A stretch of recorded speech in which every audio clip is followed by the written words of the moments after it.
it's impossible, in my opinion, to achieve extreme success in whatever you're doing without people lifting you up all the way.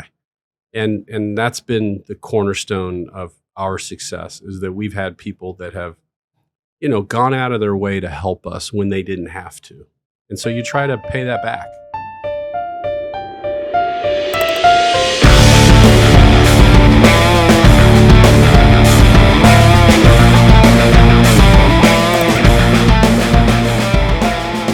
Welcome to the Matthews Mentality Podcast. In this episode, we are here with John Kite in New York City at ICSC, which for the listeners who are not in the real estate industry is a big trade show, a big conference, and it's in New York. There's another big one in Vegas, but we're sitting here in New York, beautiful New York City. John has served as chairman and CEO of Kite Realty Group since the company's IPO in August of 2004. He is responsible for the company's strategic plannings, operations, and growth.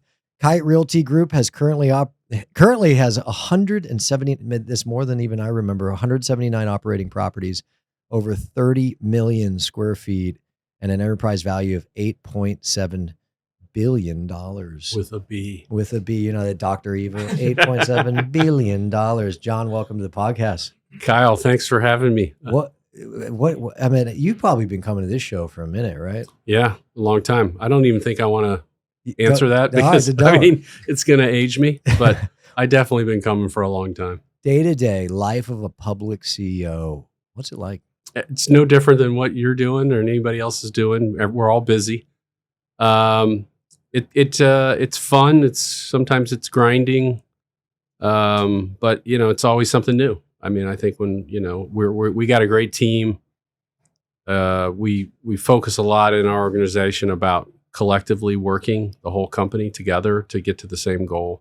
So it has its days that are tough, just like everybody else, but it also has some great days. And it's fun to be in New York, and it's fun to be meeting with clients. It's all about customers. And so this is the place to do it. Now we'll I want to hear and get into your story, but talk to us a little industry knowledge here. I feel like there's a little optimism. I feel like there's a good buzz. Obviously retail has had really good operations for the last couple of years. But even from the capital markets and transactional velocity, it feels like people think the market's, kind of troughed and getting better. What are your thoughts? I think retail's had a nice kind of resurgence in the last couple of years. It only took 15 years to get there, right? Yeah, it only took an apocalypse that lasted for 15 years, but didn't really happen. I would tell you that the greatest thing right now is that there seems to be a consensus that open air retail real estate is a good place to invest. And when people start to talk like that and take action around those things, it's just great for all of us, you guys, us, the people that are in this business on a day-to-day basis. There's more buzz around it. I guess that's the right word. There's buzz around retail real estate institutionally, which, candidly pre-COVID, and during COVID, nobody talked about retail. No one talked about investing in retail. And all people talked about was, kind of like it's ending, and it's great that that's over. Yeah, it definitely. I've not heard that conversation in years. Right. And in your humble opinion, and your opinion matters. What do you think has been the driver of this resurgence in retail? Boy, I mean, there's so many things, Kyle. You know probably more about it than me, but from my perspective, I think a big part of it is that. First of all, there's been very little new supply. So you don't see people building shopping centers at scale like they used to. And you remember in the late 90s, 2000s, all the way to 2007, it was just people were delivering product every day, left and right. And centers were going up everywhere. There's a lot of greenfield development. You just don't see that today. Oh. So I'd say one of the biggest drivers is that the supply is low on a relative basis. And demand, I would say post-COVID, it really changed so much in the way that people live, that retail became a focus again. And I think people realized this is, it's not just where I go to do whatever I'm doing, where I'm going to the grocery store or some other service business or maybe apparel. They're also going to kind of be in a place with other people. And COVID really made it clear, I think, that we need to be around people. So that's been a big part of it in my mind. I think I heard this, so naturally I just repeated it as fact. that it was almost like more GLA, more leasable area has been taken offline in retail over like the last 15, 20 years than had been constructed. I don't know. Is it? I mean, I've heard the same it sounds thing. cool, right? I mean, yeah, this is the cool thing about stats like that. Yeah, shit, sounds good to me. Sure. All right, so talk to me. Let's go back in time. I want to get the audience to get to know John Kite, the story, the person. So, well, Kite, you're out of Indianapolis. Yes. Okay, but is that where you're from? Where'd yes. you grow up? Yep. Grew up in Indy. My family is actually my father's from the South, so he grew up in Georgia and Florida, and then after he met my mom and they moved to Indianapolis, I think like in the very early 1960 range, and we've been there ever since. And my dad was actually in the construction business, so I've been around kind of construction real estate my whole life. So, but loved Indy, good market, good place to good people, good Midwestern values. Yeah, it's hokey, but it's true. And so now that's where I'm raising my family as well, and it's great. Yeah, I've been through Indy a couple of times for work, but also spent some time. You guys had a Super Bowl there a couple of years back. We did. Big one, good one. Yeah, me and my brothers went there, and we had a good time. Yeah. Fun city. We just had a Taylor Swift concert too. Did you go to that? Yeah. So okay, I'm gonna out myself. Not in Indianapolis. Okay. I went down to the one in South Florida with my wife and my 11 and 7-year-old. Like I am a converted. You're full on Swiftie. I'm a Swiftie, dude. All right. I'm not the biggest fan of her music, not in a bad way. Just it's not necessarily my first play. I obviously probably know more songs than I should because my daughters, it's DJ Daddy and they get to pick the songs. But Juggernaut, it's amazing. It was one of the, if not the best production I've ever seen. Like the energy, I don't know, the songs, like, okay. And just, I was feeling it, man. Credit to her. I look up to her as an entrepreneur. I agree. My wife said she's never been in a place where she felt more positive energy than at that concert. So yeah, there was a lot of good vibe. Yeah, that was a good way to put it. Okay, so Indy, your dad was from the South, but ended up in Indianapolis. Brothers, sisters? Yep. We've got an older brother, Paul, who's 2 years older than me, and then you and I have talked about this before. Mm-hmm. We had a brother who passed away when we were very young. I was 8, my brother was 10. So that's it's a very unfortunate thing. But Paul and I, my brother, very close. So. That your brother passed away. That was. I mean, 8's you remember that? Yeah, right? yeah. Tough time. I think we've talked about this before. Things happen in your life that shape you, and generally speaking, if you are lucky to be long enough around here, you're going to have some tough stuff happen. And it was a very tough dark time, but we all kind of powered through. And it's just one of these things that happens. Getting back to something you touched on earlier, your dad being construction. Do you I guess assign credit did that give you a real estate? Yeah. So my dad and his brother actually had a painting and drywall business and grew that business in the 60s, 70s. And in the 80s, they were in a position where they started to kind of invest in some real estate deals. And this is the point in time where, as just investors in the deals, and this is the point in time my brother Paul, who I was talking about, had come back to Indianapolis from Dallas. He went to SMU, and he was working for a real estate company. So there was this opening to kind of try to start to do real estate deals themselves. I was still working for a bank in Chicago at that time. And that's how it got started. That's how real estate got started. Very small, very, just not much, wasn't a lot to it, but that's how it got going. So yeah, there's no doubt that he put us in a position to succeed in. Do you remember years. As a kid, like going to these properties? Did he drag you along? I do. Well, I do remember being in college. Well, first of all, when I was younger than that, I would go to construction job sites. Yeah, absolutely. And he used to travel around. It was that kind of contractor where they would go somewhere and they would position themselves there for the project. So we went all over the place, and a lot of manufacturing plants and stuff like that. And you pick stuff up, but you don't even know you're picking it up, but you're picking stuff up, jargon, stuff like that. Yeah, you speak the language. Now, full disclosure to the audience, I've known John for years, so I already know the answer to this question, but tennis player, right? Growing up? Yeah, back in the day. Yes. And so that, if I'm not mistaken, if I remember, like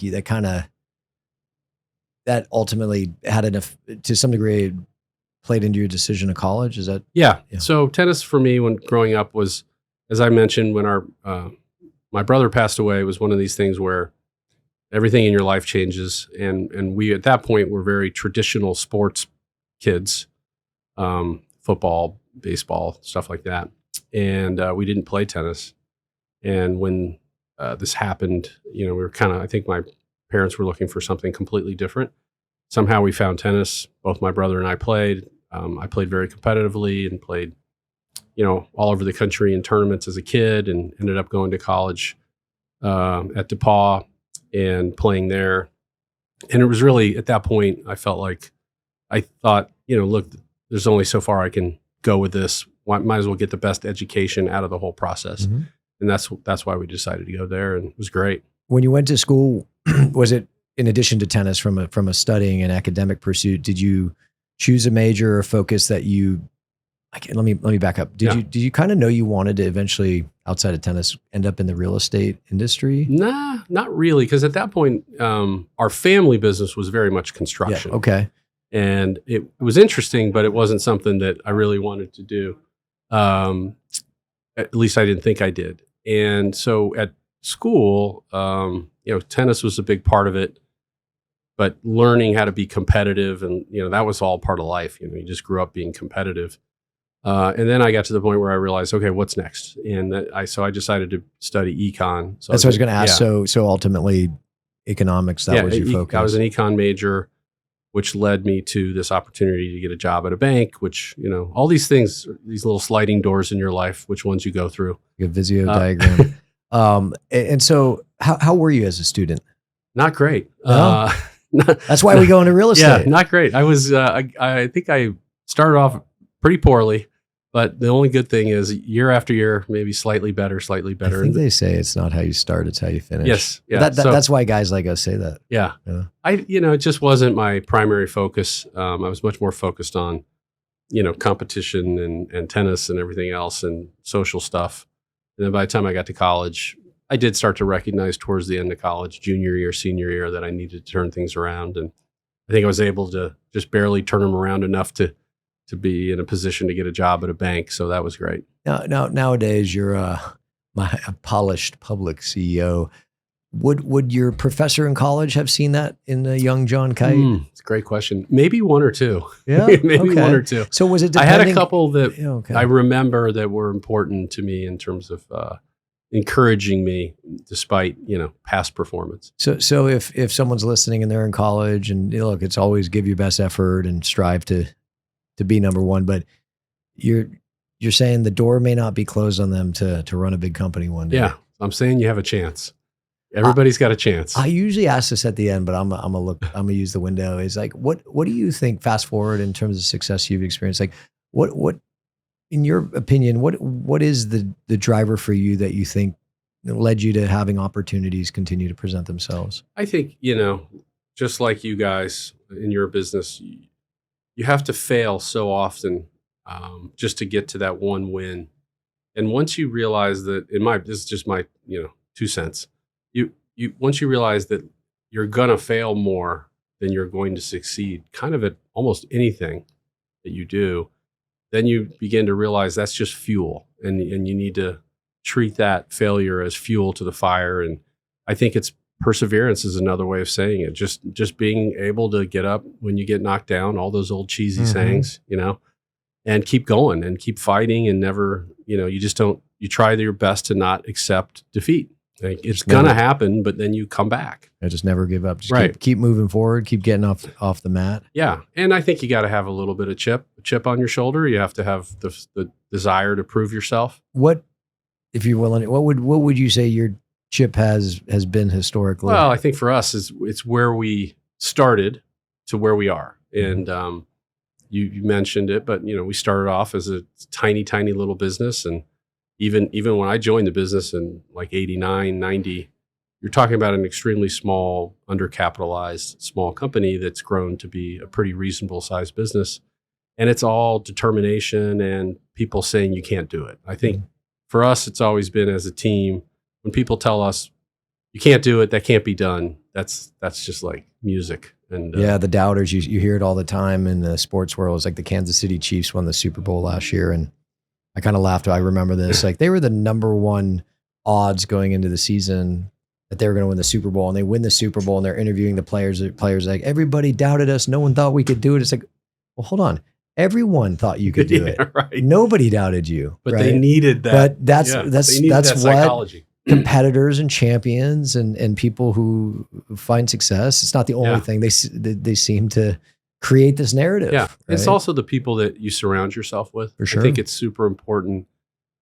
It's impossible, in my opinion, to achieve extreme success in whatever you're doing without people lifting you up all the way. And that's been the cornerstone of our success, is that we've had people that have, gone out of their way to help us when they didn't have to.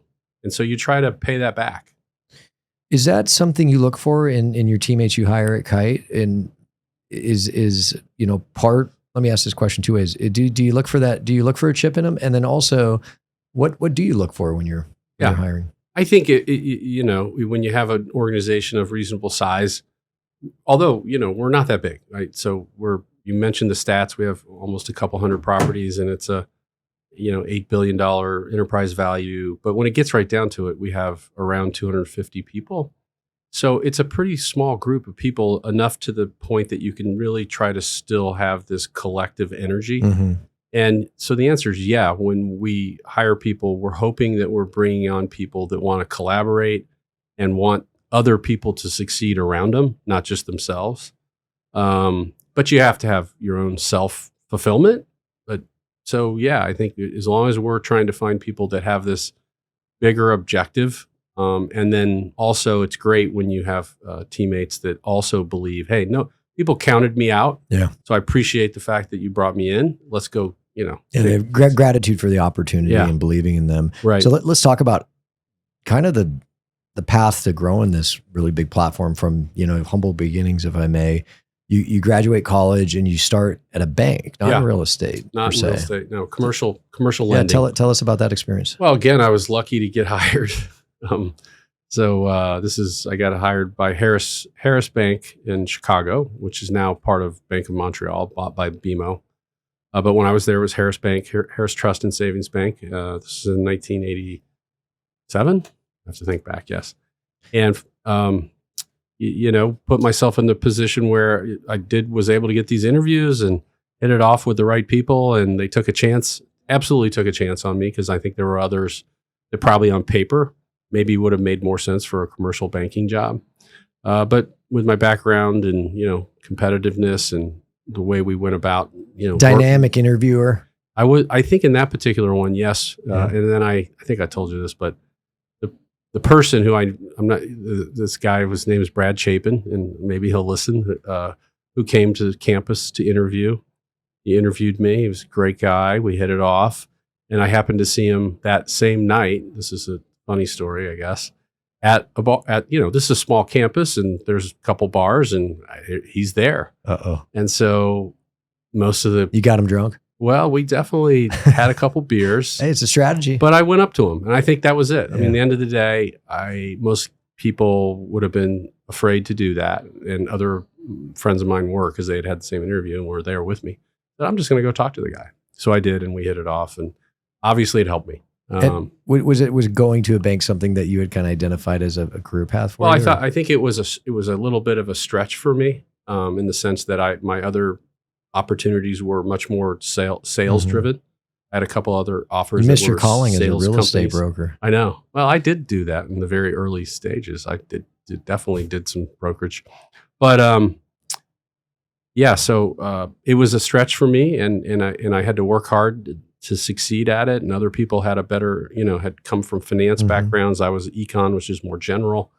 So, but yeah, I thought, like, this is a great place to start. This is going to set me up. What did they have you working on? It was cool back then. It was a division called, what do we used to call it? Jeez. It's essentially the sales side of commercial lending, where we would go out, business development. We would go out and develop the clients. We had to do the underwriting, but you would also bring in a more senior banker to help you with the underwriting, so it could kind of learn. But that's where I learned how to read a balance sheet, income statement, do cash flow. They invested a lot in us. We had classes with university professors from Northwestern and University of Chicago. It was a great experience. I was going to say, fast forward, that foundation probably helps you in your current role, right? Absolutely. I mean, it would have been my version of a mini MBA. Because, I did not get an MBA, so this would have been my little mini version. You enjoyed your time doing it? Loved it. What was your day to day? I'll ask from were you 9 to 5 days a week, or was it 7 days a week, all consuming? Like how was it? It wasn't quite like the investment banking world, which is I happen to have a son in that right now, but it was more traditional banking. However, we had this sales part of our role, so we had to get out in the market a lot. So we did tons of cold calls. We used to track them, not on a computer, on paper. I can't imagine that. So sounds terrible. Yeah, we would what we called, you had to have, I can't remember the number, but like you guys, I forget the number of hard calls that we had to make. And our definition of a hard call was actually visiting with the client. Oh yeah. So you visit the customer, and then you had soft calls, which were phone calls. So there was a big chunk of my daily routine that was that. We used to call that door knocking. Then later in my career, it was called crashing, and now it's called an ambush. Oh, an ambush, yeah, absolutely. Sometimes I'll be at the office and I'll see the guys in the elevator like yo, Kyle, man, we just ambushed 2 clients. Like, how'd it go? One yelled at us and tell us to F off. The other, we got a second meeting. There you go. It's like, God bless. I never did that. Yeah, I would have been too afraid. I'd be like, oof. We definitely did that. The ambush. But it was this unique kind of combination of like a financial kind of discipline around that job and learning, and then the sales part of it. And it was all young people. I mean, we had 22 people in our group, and everybody was young. Fun. It was a ton of fun. Kind of having people at similar stages of career in the foxhole with you. Yeah. But I definitely took away, there's things I think about today from that experience that still come into play. So it's great. Everything happens for a reason type of feel. So you're there for 3-4 years, and then over to Kite Development. What was the catalyst to, the prodigal son coming home? Well, it was really my brother who was there already and working, to try to develop this thing. And my dad was still running his construction business, but also helping my brother with his real estate. And so one day we just had a conversation, and it just happened to be a day where, this is in 1990 at this point, and we're in a recession. And 90 and 91. Was that coming out of the savings and loan, or that was? It was kind of the back half of that, I guess. Because I think that was a little. Then earlier. I think there's one kind of around the fall of the Soviet Union where like the government was kind of closing bases, things like that. Yes, maybe that was in Southern California, but yeah. Well, this was just the bank was starting to lay people off. I was safe, still had my job, but they wanted me to kind of shift into a more traditional banker role, just without the ability to go out. I can't imagine you as a boring banker. Yeah, it would have been tough for me. Yeah. I was thinking about doing it because I really love the organization, but some of my other friends had left. It was changing, and one day I just get a phone call and, hey, would you think about coming back?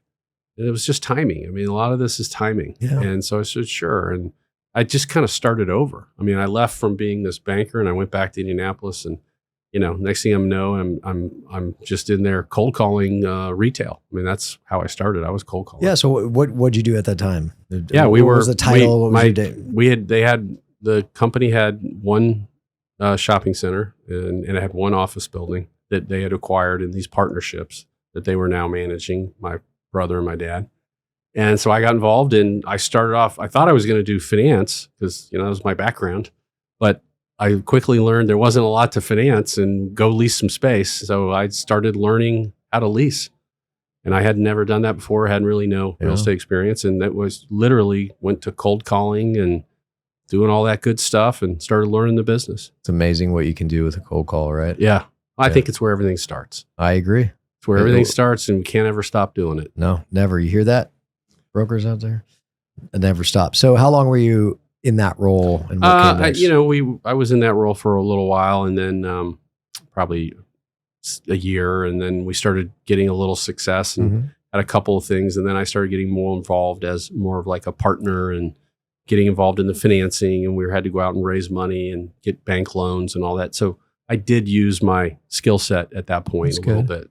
And there was a KMI Realty advisor around this time. So we went through this evolution as a private company, Kyle, where you just kind of start getting into stuff and we get a little bit of success. We had the real estate business, but then we realized there was this opportunity to try to generate fees through advisory services, which were really kind of helping manage real estate portfolios for pension funds. So that was KMI. And was that asset management or property management or both? It wasn't direct property management. It was really more asset management. And we would outsource, and we would basically, be the liaison for the pension fund, what to do with these assets. And in the beginning, it was very much trying to turn some stuff around. We were in the turnaround mode, but what it did is it kind of opened the door a little bit, as we talked about these doors opening for you in life. A door open where all of a sudden we started meeting institutional capital. I was going to say capital partner. Yeah, getting to know people that later on in our career became, more important to us. And that became Kite companies. Or, I'm just looking at the timeline. President of Kite companies. Yeah.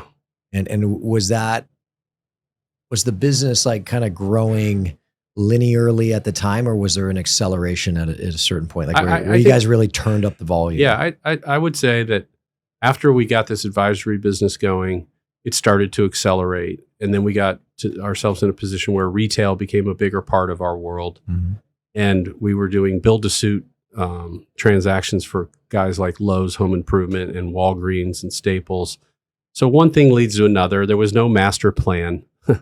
There was never a thought that we'd be sitting here. There's definitely never a thought that you'd be interested in talking to me. Tell me about it. And so we were fortunate, people helped us. I've told you this before. When I stop and really reflect on it, luck plays into it.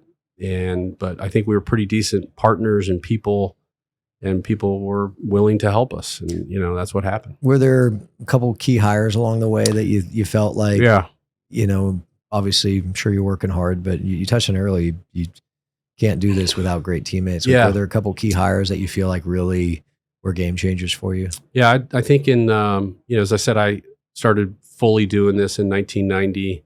About 1994, one of my lifelong friends, who's now our president and chief operating officer, Tom McGowan, he joined the business, which was a leap for him because he was at a kind of established local, well-known developer with nice offices. And you guys were the scrappy. We were like I don't even know if you could call it scrappy. We were just unknown. And, but we were lifelong friends, and it was an opportunity for him to, be more involved in actually building a business as opposed to just being somewhere that had already been kind of matured. And it turned out great. And he was still a critical part of the company, helped us attract other people, and everybody we've always added to the business has really had that same mentality about just trying to let's keep going. Let's get better people and add to it. So I would say Tom was one of the critical ones, but we also have guys that are in senior positions, like our head of leasing, Greg Poets, has been there for, longer than I can remember. Let's say it's 30 years. Our head of development, Mark Jenkins, also been there for longer than I can remember. So you say 30 years. These guys all started with us when we were nobody. That's great. And they left established places to come to us. And there's, I'm leaving out names, which, I hate because I don't, this is about the team. I wouldn't be here if it wasn't for all these people. To leave an established place to go to an unknown, you either are a great salesman or you paid them a ton of money, or both, right? Well, I think it was just, it was an opportunity to have fun. Yeah, that's true. A lot of these great salesmen. We tried not to pay too much, but it was all upside. But you sold them on the cost of living in Indianapolis in the mid-90s. Yeah, I did. It was just still a pretty cheap place to live. But no, I mean, look, great. There were critical people along the way, but there's everybody that we've had a lot of long-term employees, and I'm very appreciative for that. And along with those employees, with those teammates, and a little bit of your leadership, you got to a point in 2004 that you said, "Let's go public." What what drove that? Let's not assume the audience even knows why someone would go public. What's the benefits? What's the drawback? Just, in a couple minutes, just walk us through that period of time. Yeah, it's kind of wild. It's also situational. Mm-hmm. It just happened to be the timing of that. So in 2000, fast forwarding to this 2003 timeframe, we kind of go through the late 90s, early 2000s. The company's growing, our portfolio's growing. But the one thing that we're challenged with is capital. And we don't have a consistent source of institutional capital at that point. We know capital. People put stuff in, they don't put stuff in. It was always very ad hoc in a way. Was it deal by deal? It was deal by deal. Wow. And we had a couple times we had some fits and starts with, programmatic, joint ventures. We did do one way back with a company. I don't know if you remember Heller Financial. I don't. It just kind of high octane lender to be on, and it became very expensive, and it was really more debt than equity. And so eventually, we get to this point where like, okay, well, we're in a position where we have success in some form, but we're held back. And at that point, and I didn't say this, but earlier in our careers, we were doing all kinds of product types. I mean, we did office, we did retail. I did not know that. Yeah, we did every product type, office, retail, industrial. Didn't do much in the multifamily world. We should have. Hotels, did a lot of hotel stuff. And then get closer to 2004, we very much narrowed in on retail. So long story short, it's one of these things where I actually I have a brother-in-law who was in the investment banking business. And one day he just said to me, hey, why don't you guys go public? And this was 2003. And I can very specifically remember, what? You must be crazy. There's no way we're too small, all that stuff. And it just kind of opened the door to thinking about it. And then once we dug in and started to look at it, it became more real. Plus the timing was very good. Yeah, then. 04, 05. Yeah, really, a lot of IPOs in that period. A lot of great period of time for real estate. But our total, the total value of the business at that point was probably $300 million. And that's 20 years ago. And now it's, almost $9 billion. So yeah, come a long way. Even inflation adjusted, that does sound smaller it was very small. The IPO itself was reasonable size, but it was $240 million. And, but what led us to it was this thought, if we can have more permanent capital, we can really grow the business, create more opportunities for our employees, do things that we want to be able to do. Now, is it the right decision, wrong decision? I don't know. Well, time's shown it's gone okay. We're still here. Now we talk about timing. 2004 and 5, 6 really good. Yeah, but heading into 7, 8, 9, 10. Yeah, not so how was the GFC for you? And I want to talk about you personally. Like, you're the captain of the ship in what was and has been to today the most difficult time in anyone in this building's lifetime. How was that? I mean, it must have been hard. It was tough. Candidly, it was very, very difficult. It left a mark that will be there forever. We barely survived. We were not well positioned going into the GFC from a capital standpoint. And even though we were public, we were over leveraged at the time and, made some mistakes, but it definitely took a huge toll on all of us, everybody that was in the organization. We had to go through a right sizing and very difficult time. Me personally, it was, those were dark. Those was just in terms of business, those were dark days. Obviously I was fortunate to have a great family. My wife, Christina, best decision I've ever made in my life. My kids at the time were young, my 2 of the 3 that I have now. And without that, I don't know what would have happened. I was going to ask what in your experience through this time, like what helped you outside of your wife, your family? Yeah. Was there any daily practice? Was there any specific thing you did to help you cope with the fear, the anxiety, kind of the dark emotions that come with like possibly seeing your entire life's work and business fail? And that was a real possibility for us that we wouldn't make it through. So, unfortunately you get put in a position of having to really contemplate what's next if this doesn't work. But I would say I think first and foremost, the people that are closest to you, as you said, your family gets you through these tough times. But it's the team. I mean, our team was unbelievable during that period of time. People understood it and appreciated the reality of it, the complexity of it. But it was going back to that drive to not let this happen. We just couldn't let it happen. So these were, as you remember, I mean, you're working 14, 15 hours, whatever it is, per day, every day. Weekends are the same as weekdays. And how do you get yourself out of it? And eventually we were able to, because we were public, tap into the public markets to kind of recapitalize the business and start over. Was there a moment where you really were like, okay, I think we're gonna make it out of this, like a relief? Maybe the capital came in, or there was a deal that got done. I think it was a bunch of things. I mean, I can, I think you remember we're sitting around watching Congress vote on, TARP and things like that were going to create liquidity, much like we went back through in the COVID. But there were things, frankly, that the government did that were good things to do that kept people going. And then for us particularly, it would have been when we came back to the public market, issued equity, quite a large amount for the size of the company. And as I said, re-equitized the business, paid down debt.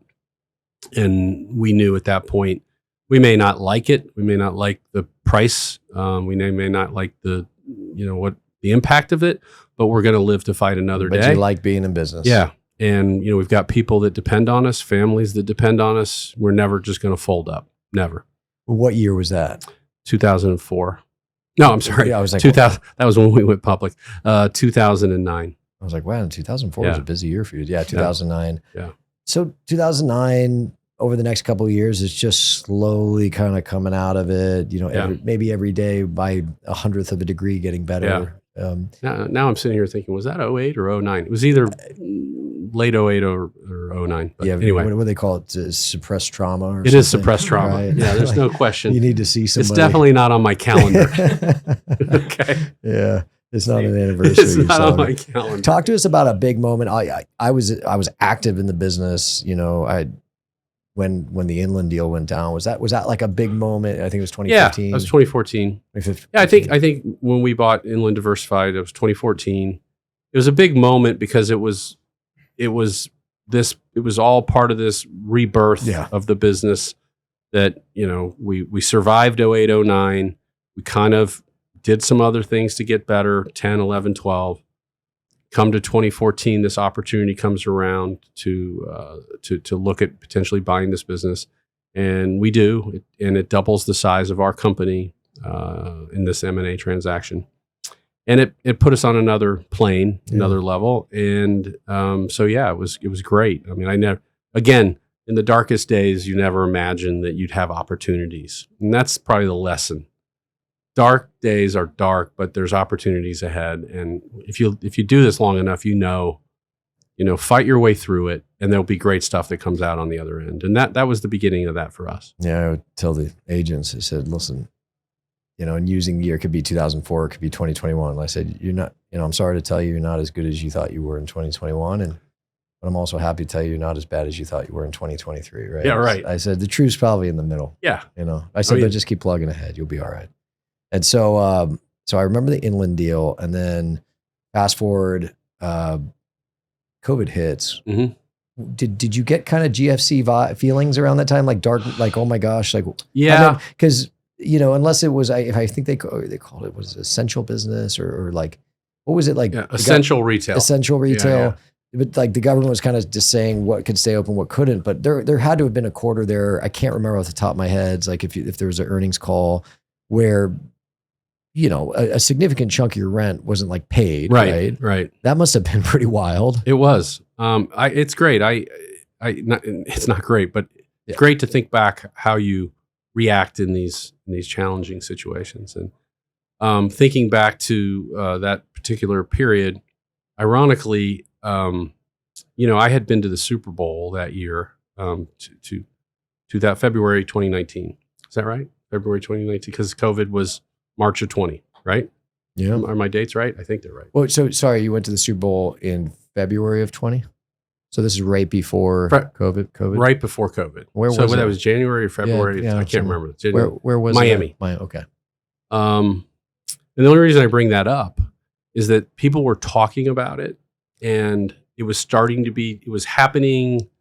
Were you at OAC in Nashville? It was February, open air. It was in Nashville. I think so. Yes. They had Purell bottles. It was like late February. People were fist bumping. And it was the first time I'm like, this is weird. Something's happening. Yeah. That was this. It was so right around there. It was being talked about, but here you are in a stadium with 60,000 people or whatever. And there was a handful of masks. Like you'd see a handful. You'd see someone cough and it was the first time, or you hear someone cough, you're like, yo, dog. Like, yeah. Come on. Give me some space. Yeah. Anyway, I remember coming back from that and getting with the team and saying, something's off. We need to really dig into this more. We started doing our research. We started talking to people in the medical field. And it became really clear to us that this is not just going to go away in, a little period of time. Like people remember back then, people, they'll be around for 6 weeks or something.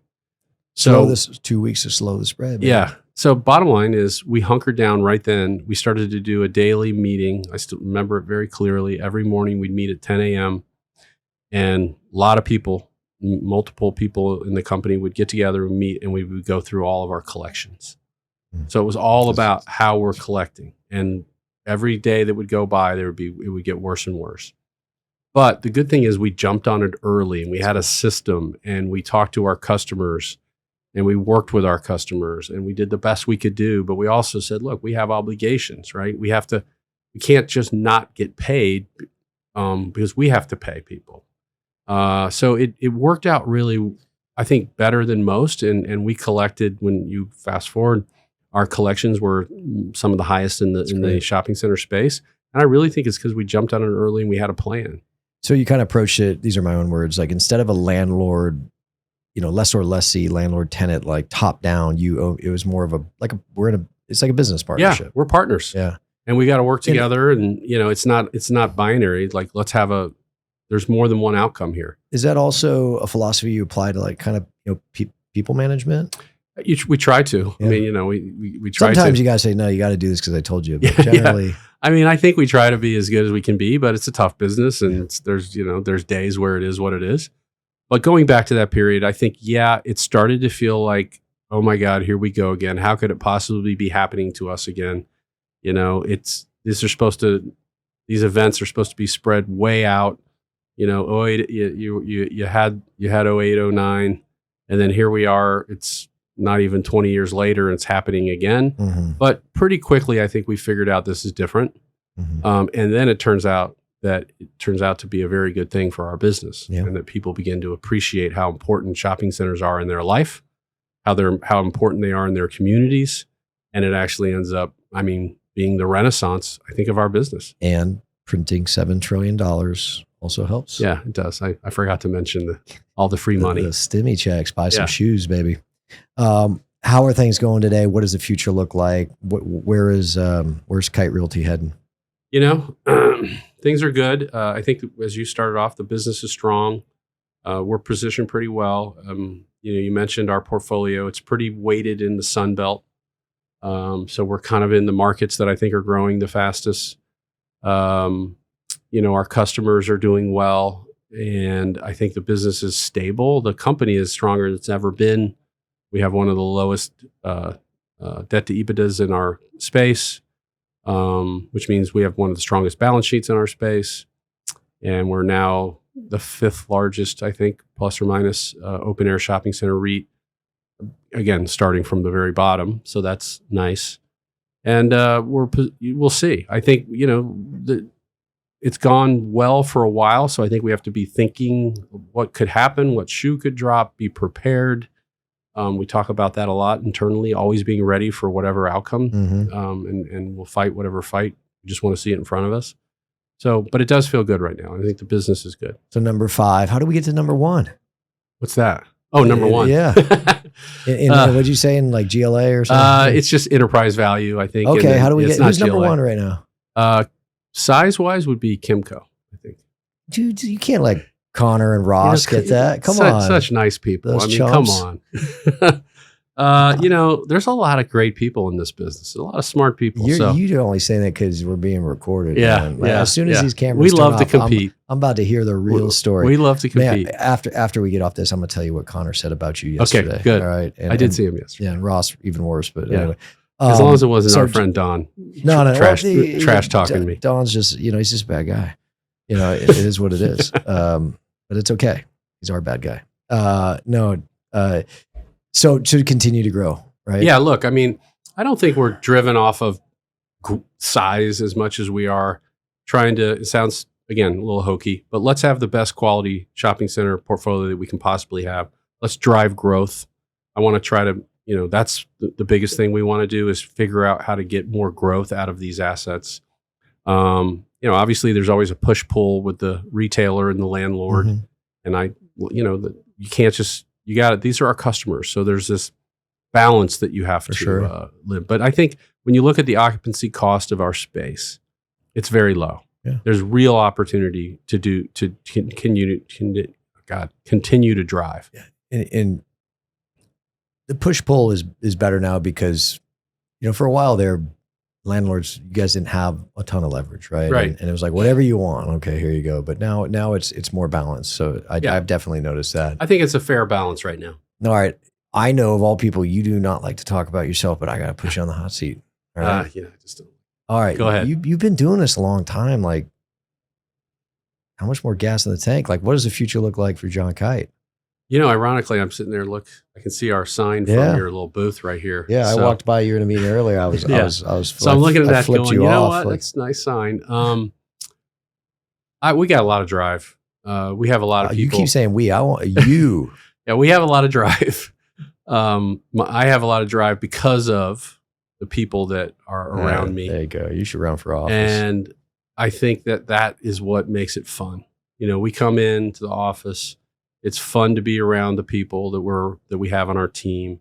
I truly believe we have the best team in the business. That I will say, I will be very confident in about that part.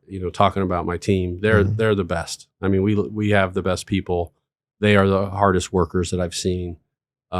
People care, so that drives me. I think this idea, and look, we're competitive. So if the right situation would avail itself, of course, we think we could handle, we think our team can handle a bigger platform. But again, it has to be the right situation. It has to make sense financially.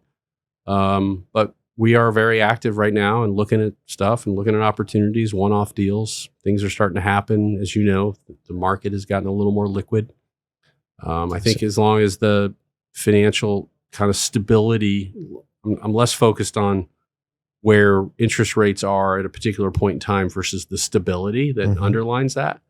I think we're in a pretty good place for that. I feel good about that. And so 2025 should see opportunity. Yeah, we saw that Blackstone ROSC deal the other day. And that's a good signal to the market. And look, it's the same thing always happens with that.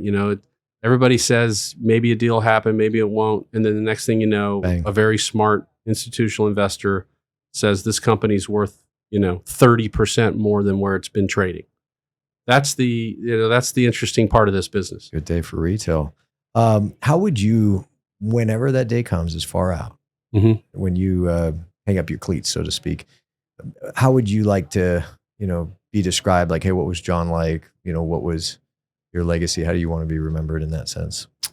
Well, hopefully team player, wants to build a successful group of people, fair, but, not easy, but fair, and competitive, just like in the end of the day, people know that I'm competitive, and you are. Come on. People in our company know that. And I think they want you to be. I know you're competitive. I think people want the leadership to be all in, and we are all in. They know you're all in. Yeah. And how about this word? How would you describe your mentality as it relates to your approach professionally over the years? I haven't really thought about like a specific mentality, but I would say generally speaking, it's what we talked about earlier, that no matter what happens, we keep going. No matter what failures we have, we figure it out. if there's a wall, the old, we got to figure out how to get through it. It may be through it, it may be over it, under it, all those corny things. But I think in our particular business and in physical shopping center retail, you have to have that. You have to have this desire to want to keep going because it's tough. I mean, business is tough. Well, the word, if I may give you there, is resilient. Yeah. And so while retail's been resilient, the resilient John Kite. John, I can't thank you enough for being here. Your story's great. I love hanging out with you. Kyle, I appreciate it. Thank you for the time. I know you're like the most popular man here. You're jumping from meeting to meeting. I express gratitude for taking the time, and I look forward to hanging. And let me just say, love what you're doing. This show's great. How many listeners? What are you up to on listeners? Well, in total, I mean, hundreds and thousands of, in total, even Zach would know, but per episode is pretty significant now. So I'm shocked that when are we going to see you're going to spin this thing off? Listen, I'm just trying to be like Jake Paul. I'm going to challenge Mike Tyson to a boxing match so I can make $40 million. I'll promote you. Yeah. And then, I'll promote you. Respectfully, I don't have to show up anymore. So but what you guys have done here it's pretty cool. And I think now, by the way, I'm seeing other people with little booths popping up. Often imitated, never duplicated. Yeah. But congratulations to you guys. Congratulations to your team. Let's get down to business. Give you one more night to get this. We've had a million nights just like this. So let's get down to business.